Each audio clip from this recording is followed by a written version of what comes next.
welcome to the North Star Oasis. I'm your host, Jeff Williams. We're here for another jam-packed, action-filled information overload this 11th day of April of 2019. You know what we're going to do? We're going to go right to our Prager University segment.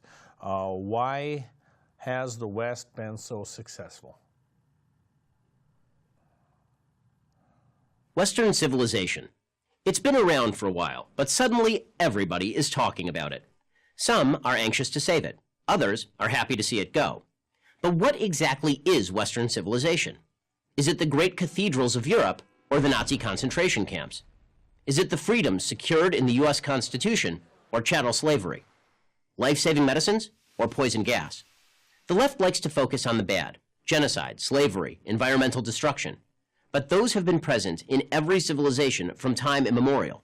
The positives are unique to the West: religious tolerance, abolition of slavery, universal human rights, the development of the scientific method. These are accomplishments of a scope and scale that only the West can claim. These aren't the only achievements that make the West special and uniquely successful. As Western thought evolved, it secured the rights of women and minorities, lifted billions of people out of poverty, and invented most of the modern world. Progress hasn't been a straight line, of course, but the arc of history is clear. The obvious proof is that the world is overwhelmingly Western. And, with few exceptions, those parts of the world that aren't aspire to be. Why? Why has Western civilization been so successful? There are many reasons, but the best place to start is with the teachings and philosophies that emerged from two ancient cities, Jerusalem and Athens. Jerusalem represents religious revelation as manifested in the Judeo-Christian tradition, the beliefs that a good God created an ordered universe and that this God demands moral behavior from his paramount creation, man. The other city, Athens, represents reason and logic as expressed by the great Greek thinkers, Plato and Aristotle, and many others. These two ways of thinking, revelation and reason, live in constant tension.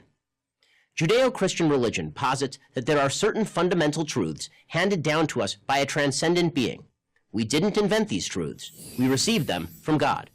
The rules he lays down for us are vital for building a functioning, moral civilization and for leading a happy life. Greek thinking posits that we only know truth by what we observe, test, and measure. It is not faith but fact that drives our understanding and exploration of the universe. Western civilization, and only Western civilization, has found a way to balance both religious belief and human reason. Here's how the balance works. The Judeo-Christian tradition teaches that God created an ordered universe and that we have an obligation to try to make the world better. This offers us purpose and suggests that history moves forward.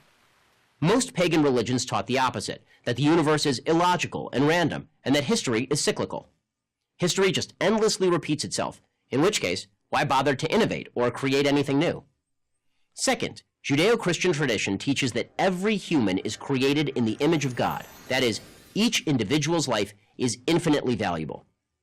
This seems self-evident to us now, but only because we have lived with this belief for so long. The far more natural belief is that the strong should subjugate the weak, which is precisely what people did in nearly every society in all of history.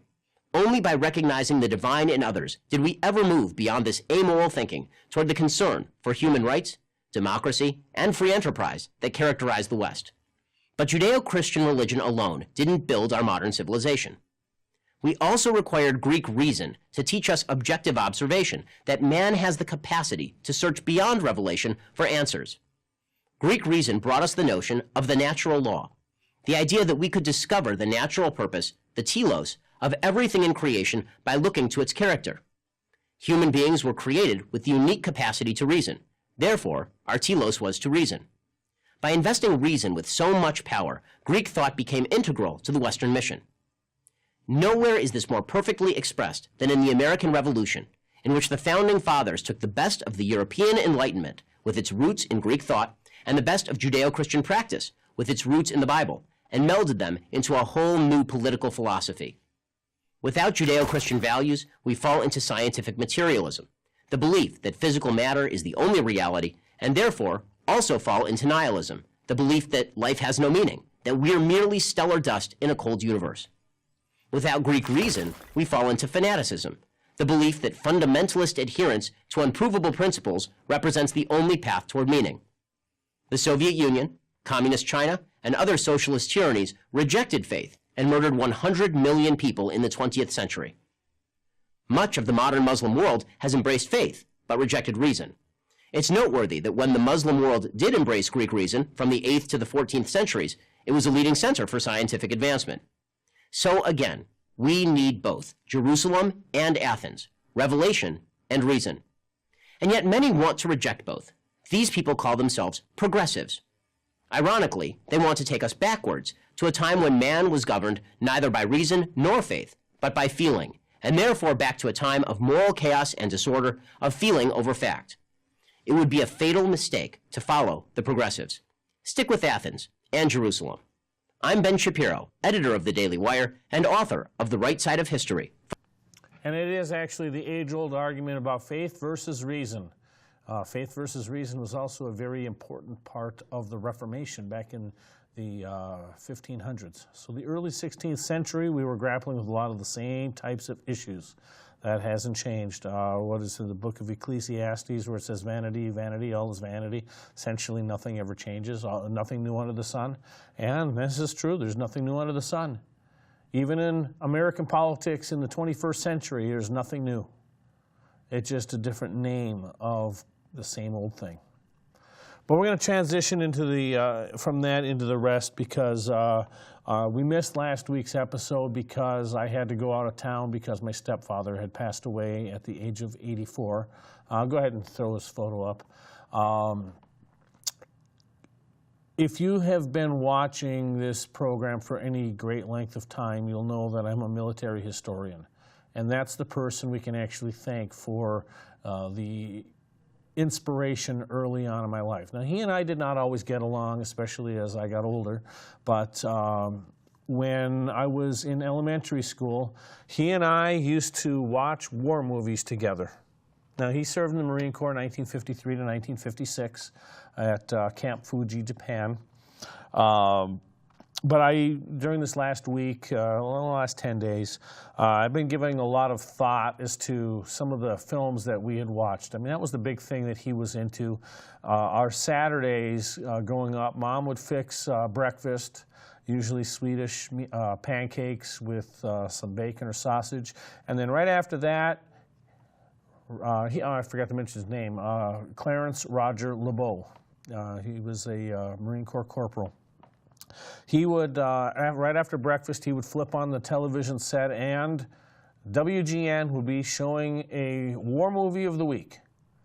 And right after breakfast, I would join him. He'd be in his chair, I'd be on the couch, and we would watch war films together. And then occasionally I would ask him questions, but a lot of times what I would do is just go to the library and start looking stuff up myself. So we'd watch a film on a Saturday, and then by Monday I'm in the library researching this. Keep in mind, I was like 4th, 5th, and 6th, 7th grades, so that was when it was a very formidable time in my life. And I just creating a list of some of the films that we had watched together. Guadalcanal Diary. As a matter of fact, before we watched that film for the first time, I had just finished reading the book. And so I read the book, and then I watched the film, and I understood more about Guadalcanal. Didn't know as much as I know now, but it was a good introduction. The Sands of Iwo Jima with John Wayne. Flying Leathernecks, also with John Wayne. And I'll tell you this, that's the first time I ever learned that Marines were aviators. Sink the Bismarck, that's a classic film, still one of my favorites. 12 O'Clock High, To Hell and Back, with Audie Murphy. I think I have watched that probably about 30 times. That is still to this day one of my all-time favorite films. I watched it with him on a Saturday morning and a Saturday afternoon. From Here to Eternity, Battle Cry, The Longest Day. That was my introduction to D-Day, and as I say this, I'm still visualizing the scene with the paratrooper landing down on top of a cathedral, and it's going through my eyes right now. It's a very momentous scene. Battle of the Coral Sea, The Dam Busters. These are all the films that I was watching when I was in elementary school and junior high. and then I would research during the week. And then I can't forget Victory at Sea. I think that came on Sunday mornings, also on WGN. Victory at Sea is the U.S. Navy in World War II, and that was what we watched. So I got a good dose of military history when I was in elementary school, and that has actually served me well throughout the rest of my life. And so my stepfather's nickname was Archie, and it's Archie that I have to thank for that. And I'm going to, of course, leave with, because it leads into our next segment, that is another classic film that we watched was 30 Seconds Over Tokyo. Now, what does that have to do with anything? 30 Seconds Over Tokyo has to do with the Doolittle Raid, which was April 18th, 1942. And since we're a week away from April 18th, 2019, I figured that today is the day that we're going to discuss the Doolittle Raid. So right now we're going to show you a small clip courtesy of the Smithsonian on the surprise revenge raid on Tokyo. President Roosevelt issued a secret order after the Pearl Harbor attack. Find a way to strike back at Japan. It takes 4 months to figure out how. The distance is daunting. The technology is lacking. But they pulled together a plan that's part bravado, part desperation. Ships cut through a stormy Pacific in radio silence, just as the Japanese did coming the other way. American carriers haven't yet come of age. This one's only big enough to launch a scout plane with a catapult. To bomb Japan, they'll have to launch a bigger plane off this deck, a B-25. They've never tried it. We hadn't actually flown off a carrier before. I wondered, could I get out of that damn airplane if we go off the end of the flight deck? Bombardier Herb Mesha scrapes the waves and gets airborne by a whisker. There's no turning back. The deck is too short to land on. 16 planes are off to Japan on a wing and a prayer. It's called the Doolittle Raid for the colonel who leads it. There's no footage of the raid itself. Some bombs hit Tokyo, but damage is minimal. Most planes go on to crash land in China. As payback for Pearl Harbor, it hardly rates. America doesn't care. Doolittle and his gallant men shake the complacency of the Japanese warlords.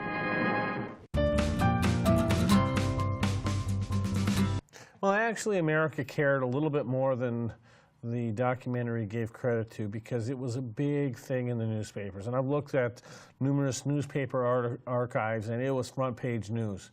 And the very fact that America could reach Japan so soon after the Pearl Harbor bombing, it surprised everybody. It surprised those of us in the United States, and it surprised those who were in Japan. And so it was a huge surprise attack, where the Japanese did not see it coming. Yeah, from a bombing strategic perspective, it may not have amounted to much, but it left a legacy. And it is that legacy we are going to continue to discuss. We're going to take a look right now at a little bit larger documentary to give, that was just to give a taste, but this is going to give a little bit more meat for you. It is old now, almost 4 decades old. A B-25 that flew for the first time before we entered And World this, War by II. the way, was created in It sits 1980, so it's a on the little ramp bit at dated. Castle Air Force Base in California. It is part of our heritage and an effort by Sachs 15th Air Force to remind us of that heritage. A small museum filled with reminders of the way we were. But some don't have to be reminded. General Jimmy Doolittle remembers. He was there.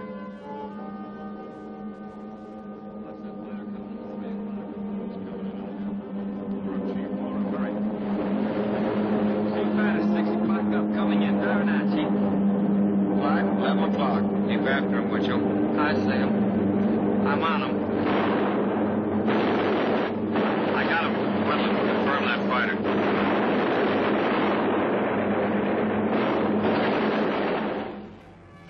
Years ago, 16 B-25s, Mitchell medium bombers, sit on the pitching deck of an aircraft carrier at sea.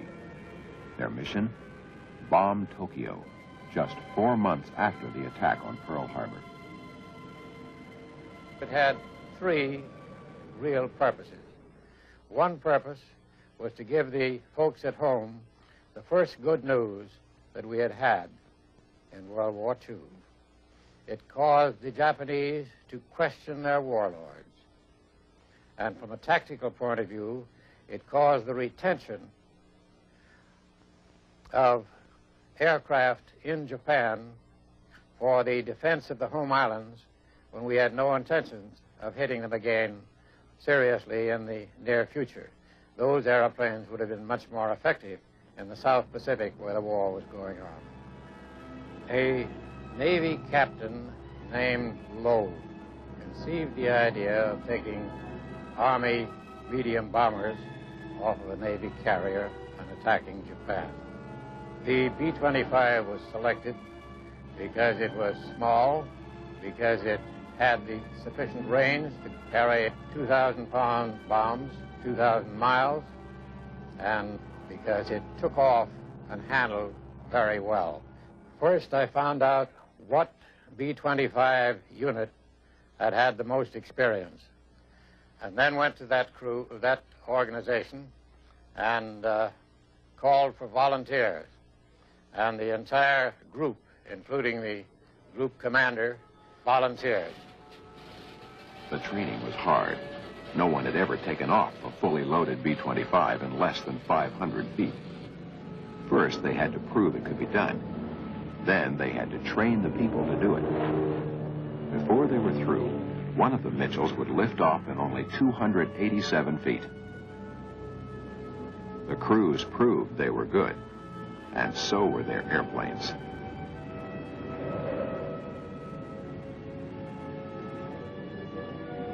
The raid was carefully planned. Nothing was left to chance. Norden bomb sites were replaced by 20-cent improvised models to prevent the secret devices from falling into enemy hands. Doolittle then considered what to do if the task force was spotted by the Japanese. If we were intercepted by Japanese surface or aircraft, our aircraft would immediately leave the decks. If they were within range of Tokyo, they would go ahead and bomb Tokyo, even though they would run out of gasoline shortly thereafter. That was the worst thing we could think of. And if we were not in range of Tokyo, we would go back to Midway. If we were not in range of either Tokyo or Midway, we would permit our airplanes to be pushed overboard so the decks could be cleared for the use of the carrier Hornets' own aircraft. On the morning of April 18, 1942, the task force was sighted by Japanese patrol boats.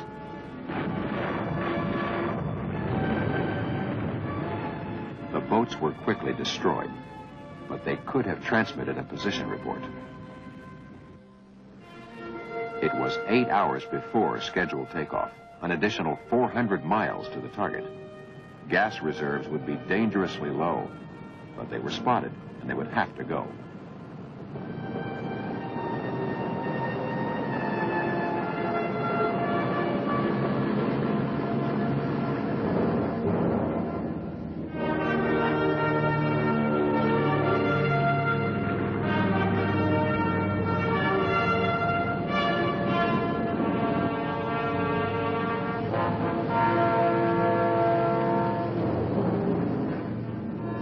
program went almost according to plan.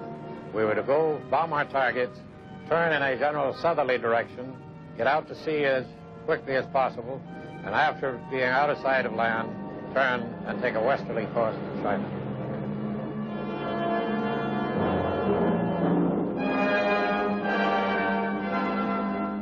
We came in on the deck. We pulled up to about 1,500 feet to bomb in order to make sure that we weren't hit by the fragments of our own bomb.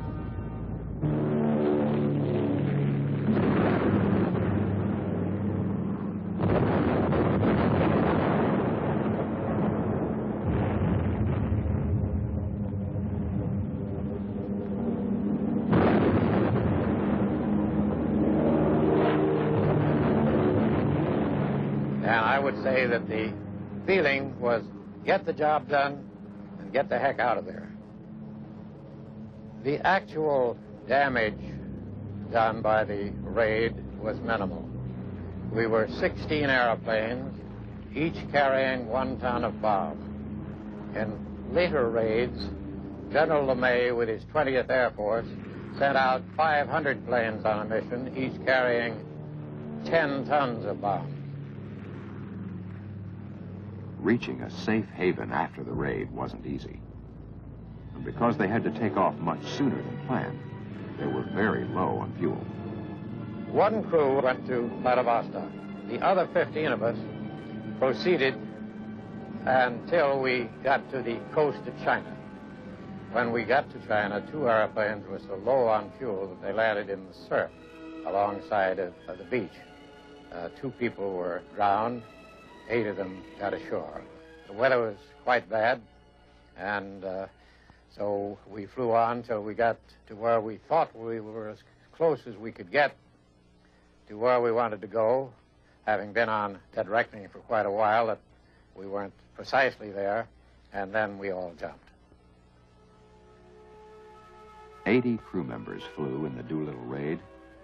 64 returned to fight again. They were part of a team recognized for its professionalism and heroism. A rich heritage remembered by a new generation of airmen. It happened April 18th, 1942.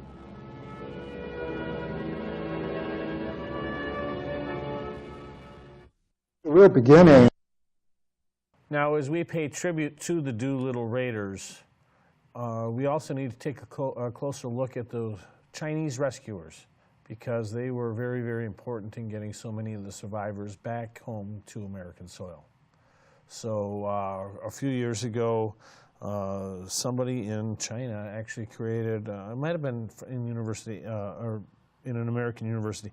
Nonetheless, there was a video called Doolittle Raiders Revisited. It was a good documentary, and this talks about those who were the Chinese rescuers, and it's important to also remember those. The real beginning is Pearl Harbor Day, December 7th, 1941. The Japanese bombed the harbor. The U.S. government wanted to strike back at Japan 4 or 5 months after Pearl Harbor. U.S. launched a secret mission. The leader of this raid, known as the Doolittle Tokyo Raid. In China, they are building 2 or 3 airports for the General Doolittle's airplane to land. After bombing, Tokyo turned around right away towards the coastline of China. If you cannot make the secret airport on the coastline, give us the airplane and land on the coastline. Chinese guerrilla will come over and help. 16 airplanes that had taken off the aircraft carrier. None of the planes actually made it to the airfield where they were supposed to land. And all 16 planes crash landed. The Chinese guerrillas saved the Doolittle Raiders from the Japanese capture and led them all to safety. Japanese retaliation incurred onto the Chinese people. Upwards of 250,000 civilians were slaughtered afterwards as a kind of a revenge move that these Chinese had dared to help the Americans. This is only one of the Doolittle Raiders' story. Most of those stories are never known by the world or in USA or in China. Mr. Thomas Lu and Mr. Sheridan Lu are the descendants of Mr. Tung Sheng Lu. Mr. Lau is going to write a book in Chinese to tell their story. Especially Chinese people know about some of these things that have happened. Why the U.S. bombed Tokyo at the time? What's the result? Did it help shorten the war? Did it help reduce the tension in China? How did Tung Shanglu meet the Doolittle crew? The Japanese view of the war. They had always thought that their homeland was safe and impregnable. After the bombing, Japanese realized Japan is not somewhere that nobody can invading Japan. So in that respect, it did help to release the tension in China because they have to move back so many millions of soldiers to defending Japan itself. Probably helps to shorten the war effort. It compelled them to divert some of their naval resources further east in the Pacific, which prompted them to set up the conditions for the Battle of Midway. In a military sense, it determined the course of the war. There was a significant psychological advantage that the raid gave to the Americans. They said to the Japanese, see, we can get you right in the middle of your country. In turn, what that led to, the historians believe, is that the Japanese were less confident about deploying their resources over a wide area. They felt they had to hold some back just to protect their borders. The Doolittle Raid helped to, depending on how you look at it, helped to shorten the war, helped to save American and Allied lives.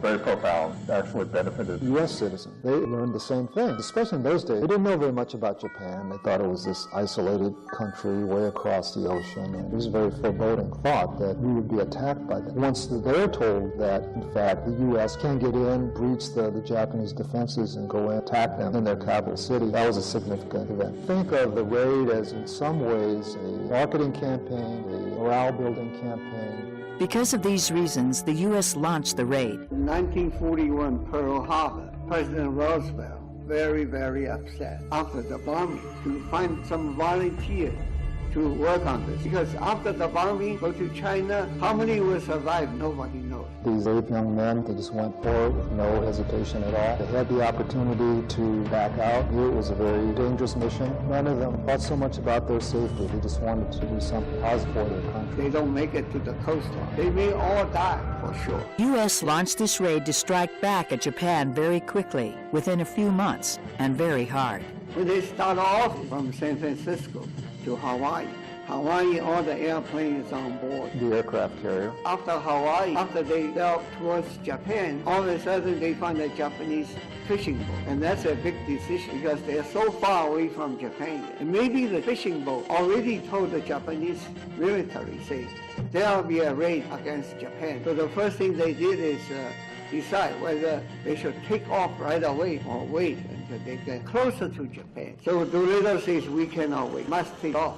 We don't know for sure whether the fishing boat already sent a message to the Japanese military. Were able to bomb several cities in Japan in April of 1942. Because they had to launch the raid a little earlier than planned, initial arrangements to land in Chinese air bases had to be scuttled. It didn't work out. And all 16 planes crash landed except for one plane. One plane, one crew went to Russia. So there's a big problem because they're too far away from Japan. The fuel will be a major problem. After bombing of Japan, they have no fuel. They have to land it so close to Japan. Jim Doolittle is an aeronautical engineer from MIT. So he told everybody how to save the last few drops of the fuel. After Tokyo bombing, and turn around right away towards the coastline of China. All 16 bombers dropped their bombs over Tokyo. Then they all headed toward China. Only one headed towards Russia.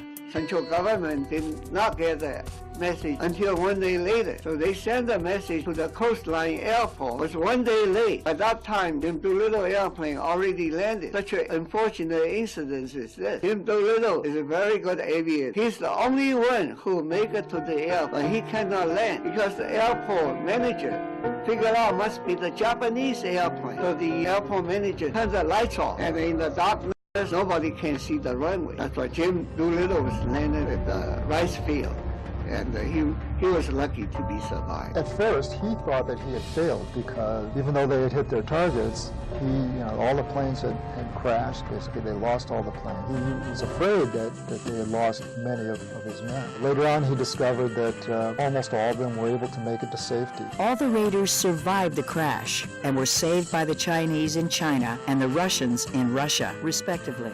The Doolittle Raiders were very appreciative of the efforts that the Chinese made to help them return to safety. My father's involvement just happened to be a matter of chance. He was just traveling, but apparently the Chinese guerrillas had gotten word that there was someone in town who might be able to speak English. One plane, which was piloted by Travis Hoover, I believe he was a captain at the time, happened to crash land in an area that was close to a town that my father was passing through. I think technically this was Japanese occupied territory, but the sense of it is that the Japanese did not have much of a presence there. The Chinese guerrilla authorities found this one crew from the Doolittle Raid and basically took their crew under their wing, and I believe they had heard that the Doolittle Raid was about to happen and that these American flyers might be appearing. My father said was that he was just in his boarding house. He got a knock on the door. A few fellows, and they asked him if he could speak English, and he said yes. They asked him to come with them. So they took him to a place in the town, and the next thing he knew, 5 American flyers walked in. This was the Doolittle crew. Crew number 2, the pilot was Captain Travis. Basically, they recruited my father to act as a translator between the Chinese guerrillas and this American crew for about 2 weeks as they traveled through backwoods and mountain trail to evacuate them to free China. Colonel Hoover,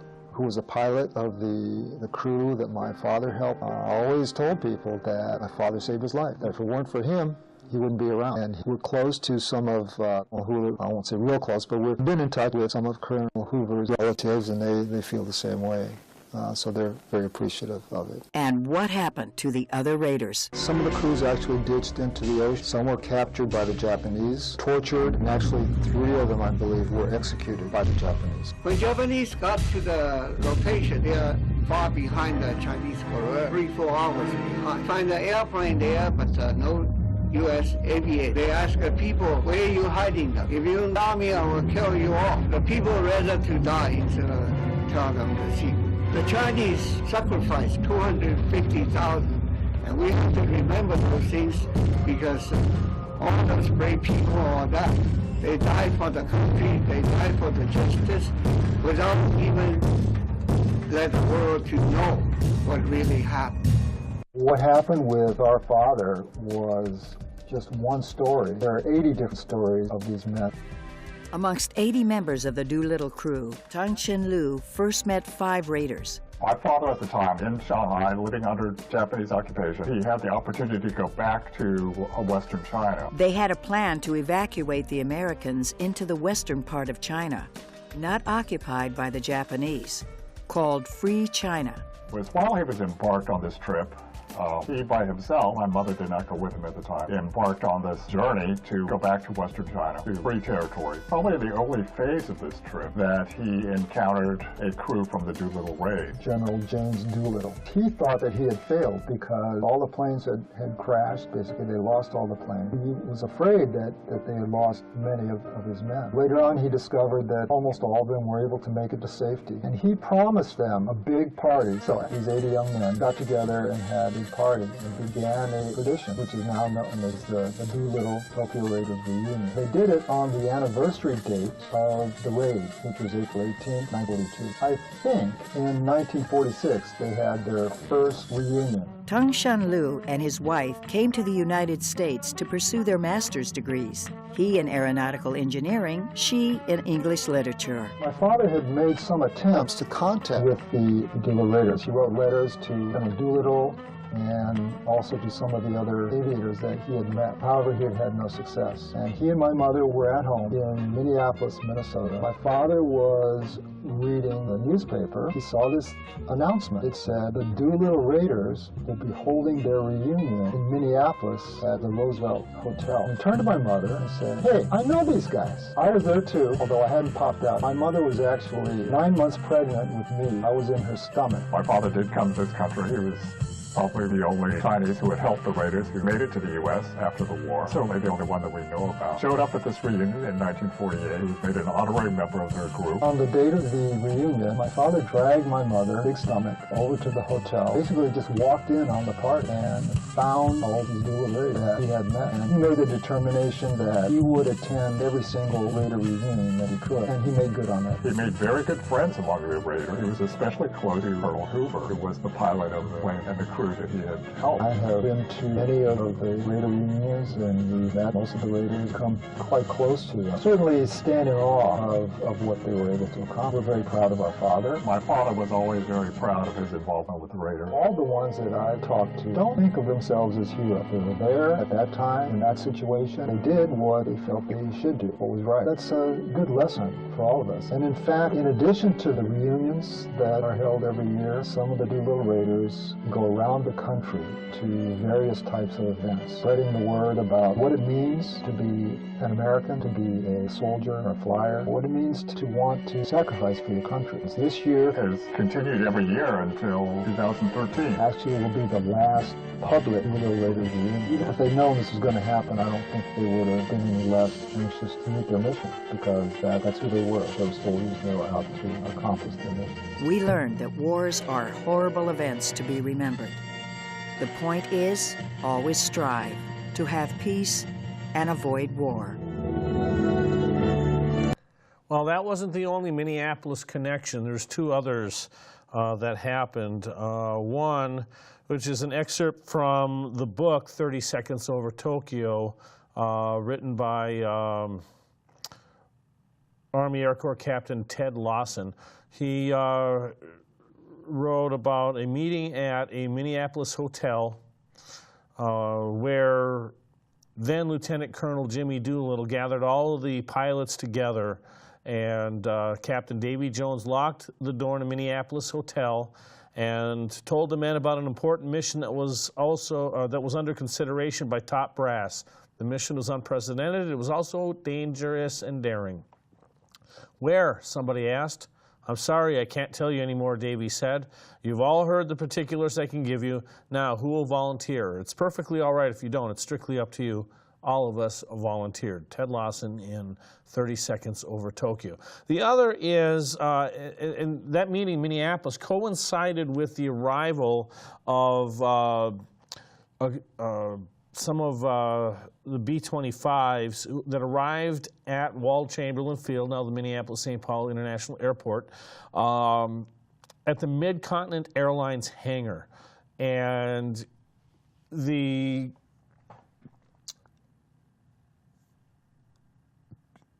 were there because the technicians from Mid-Continent Airlines and the Air Force were installing additional gas tanks in each aircraft. A 160-gallon rubber bag tank was fixed to the top of the bomb bay. The bag tank completely blocked the crew from getting from one end of the aircraft to the other, but after the gas was consumed and the fumes vented, the tank could be collapsed in flight to clear the passageway. And then another 265-gallon steel tank was mounted inside the fuselage later to be replaced by a 225-gallon rubber-lined leak-proof tank. The 265-gallon tank, in a conversation I had with one of the Doolittle Raiders back in 2014, he recalled of how much that 265-gallon tank just leaked. The crews also installed bomb extension shackles made by the McQuay Company in Minneapolis, and then they fine-tuned the 1,700 horsepower Wright Cyclone engines that readied the aircraft for flight. Then from there, they flew to Eglin Field in Florida, and then they spent the next few weeks practicing short takeoffs and low-level bombing runs. As far as Doolittle himself was concerned, as mentioned, he was a lieutenant colonel at the time of the raid. The day after the raid, April 19th, 1942, he had bypassed the rank of colonel and was promoted to brigadier general. And then he was promoted November 20th, 1942 to Major General. And then March 13th, 1944 to Lieutenant General. And then he retired from the U.S. Army in January 5th, 1946 at the rank of lieutenant general, transferred May 10th, 1946 to the U.S. Army Reserve, and then after the Air Force became an independent branch, September 18th, 1947, he was transferred as lieutenant general of the Air Force Reserve, and then he retired February 28th, 1959. But one other thing happened while he was retired. April 4th, 1985, President Ronald Reagan had pinned on his 4th star. Even though, again, he was on the retired list, he came out of retirement for one day to become a 4-star general in the United States Air Force Reserve. And we're going to show you something from that ceremony. Even between the two, but you're welcome. And we wanted to promote General Doolittle to 4-star rank in front of many of his former colleagues. I was going to say peers, but Jimmy has few peers when we consider all his accomplishments. With this promotion today, he not only receives long overdue recognition for his many contributions to modern air power, he becomes the first reserve 4-star general in the Air Force. Few Americans have had a professional life so filled with achievements. Jimmy Doolittle laid the foundation for air power as we know it today, proved the value of his ideas as a combat leader, and has been a captain of industry and strong spokesman for national security. He's one of our most courageous, adventurous, and brilliant air pioneers. He made the first cross-country flight in September of 1922, taking less than 24 hours to go from Florida to California. 7 years later, he flew the first completely instrumented flight. His pioneering efforts proved that airplanes had an important job to do and stimulated an aviation industry that was still in its infancy. As America was gearing up for World War II, Jimmy was largely responsible for the conversion of our automobile plants to the manufacture of airplane parts, making America the arsenal of democracy. And then on April 18th, 1942, Jimmy Doolittle and his raiders flew from the pitching deck of the USS Hornet to carry the Pacific War to the Japanese homeland. In simple terms, the Doolittle Raiders revitalized America's fighting spirit at a moment when morale was very low. When Jimmy returned to Washington, D.C., he was immediately whisked off to meet President Roosevelt, who informed him that he was to be awarded this nation's highest award for his valor. In September of '42, Jimmy took command of the 12th Air Force in North Africa, fighting Rommel's Afrika Korps. After commanding the 12th, he took over the 15th Air Force and carried the air war into Axis, Italy, and Germany from the Mediterranean theater. In 1944, he assumed command of the 8th Air Force and led it in the strategic bombing of Germany. After the German surrender, he finished the war in the Pacific, commanding the transferred 8th Air Force. Jimmy returned to inactive status after the war and to the Shell Oil Company. He's been a senior executive officer both with Shell and Mutual of Omaha. During this time, he has been one of the most active of all the Air Force senior statesmen. He has educated many of the Air Force's senior leaders through his lectures at Air Force professional schools and through his willingness to participate in a host of studies and conferences. We have never let him rest. Even during this conference, he is contributing to the future of the Air Force, working with Dick Cohn, Benny Shriver, Tom Marsh, and Sam Phillips on an oral history on Air Force research and development over the last 50 years. It's very appropriate that a grateful nation recognize one of America's great air pioneers, combat leaders, and spokesmen for national security. Before I pin on a long overdue star, I would also like to thank Senator Barry Goldwater for his part in making this ceremony possible today. And I also want to recognize another great aviator who is unable to be with us today, General Ira Eaker. He too recently pinned on his 4th star. Mrs. Eaker, would you please pass my congratulations to the General? And now, Barry, if you and Jimmy will step forward, we'll get Jimmy promoted.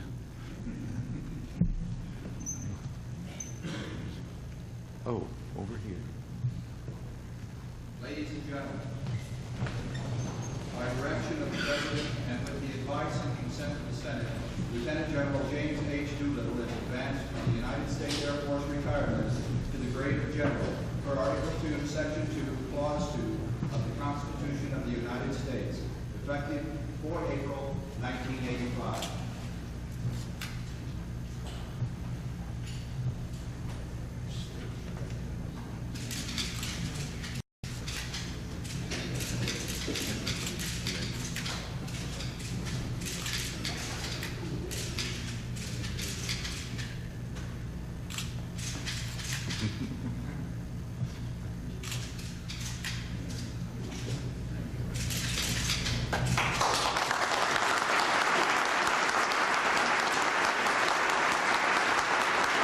And so Lieutenant Colonel Doolittle became the first Air Force Reserve 4-star general, 1985. Jimmy Doolittle passed away on September 27th, 1993 at age 96. But the legacy of the Doolittle Raiders continued, and they continued to meet annually. Like their final reunion, well, the 70th anniversary, I think that was the final. No, I think I can't remember. I'm getting old. National Museum of the Air Force hosted the Doolittle Raiders April 17th to 20th of 2012. And so we're going to show you a clip from that. 70 years ago, these courageous men volunteered for a top-secret mission that would change their lives forever. When called heroes, no, I'm not. I don't think we are either. Who then could be? The one that didn't survive. On April 18, 1942, the United States launched a courageous and daring air attack against the Japanese home islands. Led by Lieutenant Colonel Jimmy Doolittle, the retaliation in response to the attack on Pearl Harbor proved to be a morale boost in America and demonstrated to the Japanese forces that they were not invulnerable. Well, we just separated ourselves from civilization, because what was going to happen after that was up to Mother Nature and whatever thoughts we had. I didn't expect to survive the raid because we knew we probably wouldn't make our destination in China. The extra miles they added on. There were hundreds of people on the beach today. We were flying about 50 feet overhead, and they were waving to us. We were flying so low I could see that they were cheering. I'm sure they thought we were Japanese planes. I was hung up in a bamboo tree, yeah, and I knew we were on the side of a mountain, a steep hill, and rather than get down and stumble around in the dark, I just stayed up there all night in the bamboo tree. 70 years after the raid, the National Museum of the United States Air Force hosted a ceremony to honor the Doolittle Raiders for their historic mission. We are grateful we had the opportunity to serve and mindful that our nation benefited from our service. To honor the 80 men and their bombers, 20 refurbished B-25s took off from Wright-Patterson Air Force Base to fly a formation tribute to the surviving Raiders. That's what it's all about this weekend, is honoring the Raiders, 90 survivors of F-64, the Raiders, Doolittle Raid, and the Hornet survivors. That's the whole story we're here to tell. The Doolittle Raiders are remembered most for what they did in the cockpit, but they needed luck and help from strangers to survive the aftermath of the mission. Many aircraft crash-landed, or the aircrew was forced to bail out in or near China. Professor He Shuang was 6 years old when her father aided in the rescue of Doolittle and his crew. In 1942, my father, together with his colleague and other countrymen, has found the crew members of General Doolittle and his crews, and because they bailed out, so they are at different places. The countrymen managed to find them and rescue them. Out of 80 Doolittle Raiders, only 5 are living today. 25,000 attendees witnessed what could be the last Doolittle Raider reunion. 25,000 that will keep their legacy alive. Reporting from Wright-Patterson Air Force Base, Ohio, I'm Matthew Klaus.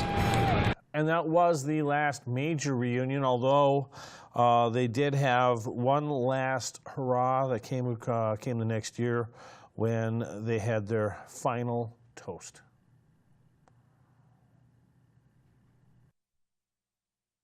Especially the few left in our greatest generation. It's been more than 70 years since the Doolittle Tokyo Raid, a top-secret mission during World War II where Lieutenant Colonel Jimmy Doolittle led 80 men to bomb Japan. And tonight, the Doolittle Tokyo Raiders making a final toast to their fallen comrades at the National Museum of the United States Air Force. It was April 18, 1942. 80 men took off from an aircraft carrier on this top-secret mission. Today, just 4 of them remain living. WWII Aliyu spoke with a few of them as they shed some light on that mission and said goodbye to their fallen comrades. It's a final toast for some from the greatest generation. Gentlemen, I propose a toast to those we lost on the mission and those who have passed away since.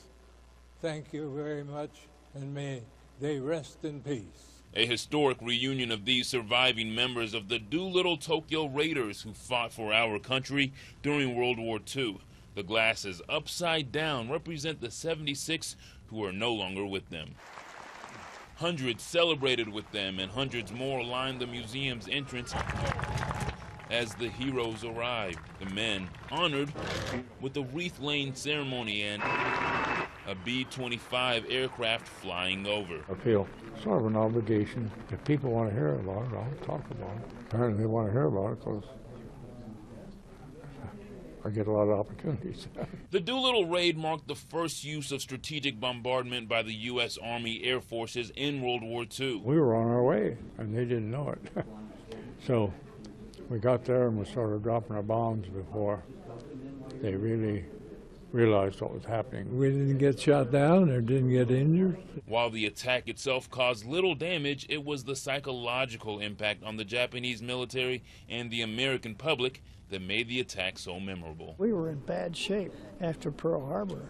The morale of the United States was extremely low, and we couldn't figure out how we could get back at them. The president wanted something done.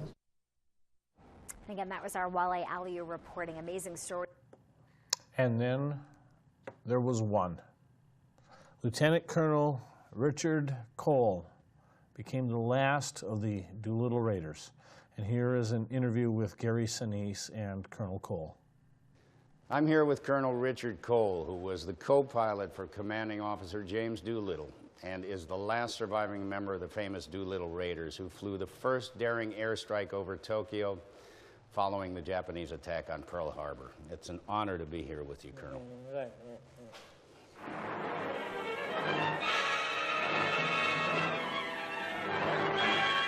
The United States aircraft carrier Hornet, part of a task force steaming into Japanese waters, is now revealed as the secret base from which American planes first bombed Tokyo. Do you remember what it was like when you were on the ship and you finally found out what the mission was?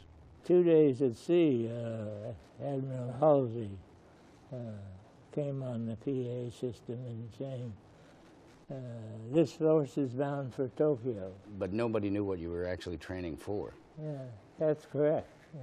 We knew we were going to take off from the carrier. Most of us thought that we were going to be taken to some island that they had selected, and we'll take off and go to it and start fighting the war. What are your feelings about what happened then? Obviously, you know, we've all heard that it was a big morale booster, just knowing that we could hit back at Japan that quickly. The raid was designed for 2 reasons. One was to prove to the Japanese that their island could be struck by air, and prove to the Japanese people that their higher-ups were not being truthful.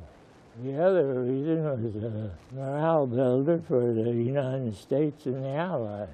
We did that, and we were proud of that. Then, journey's end for the great adventure. Fuel gone, 15 of the planes are wrecked as their crews are forced to bail out over China and Japanese-occupied territory. The first day after the raid, Colonel Doolittle wanted to visit where the airplane had crashed. The Chinese would only take 2 people. So he took a gunner, Paul Leonard. Colonel Doolittle was feeling pretty low because he thought it was a failure. He'd lost all the airplanes. He didn't have any idea where all the people were.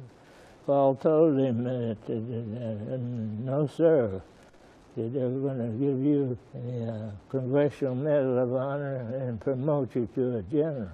And that's what happened. The Japanese government flatly admits that of 8 uniformed flyers captured, some have been executed.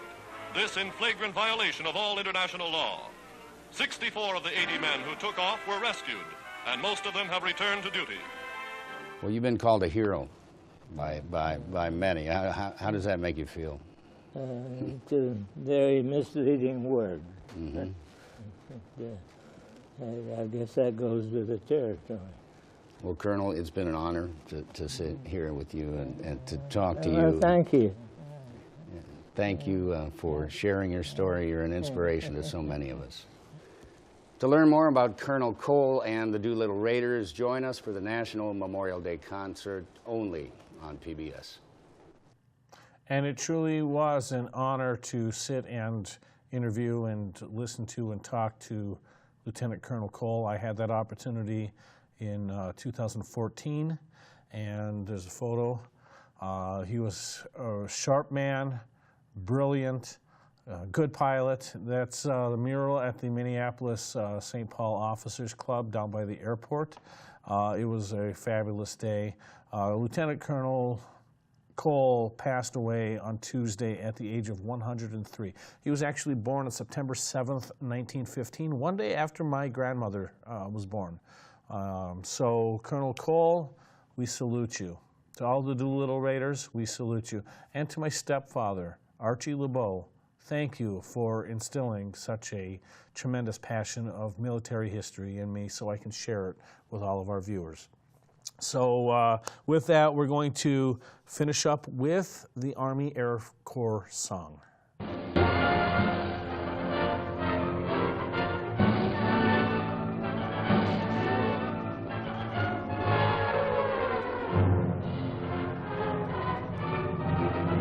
Off we go into the wild blue yonder, climbing high into the sun.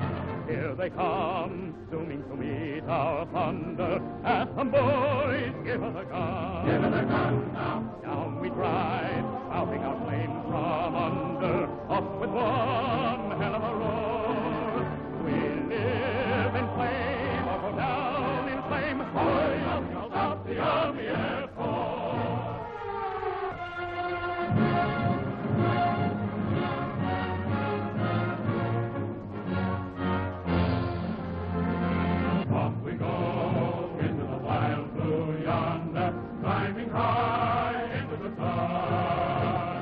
And for Dallas Pearson, producer, I'm your host, Jeff Williams. You're watching North Star Oasis, reminding you there's 257 shopping days left until Christmas. Thanks for watching. See you next week.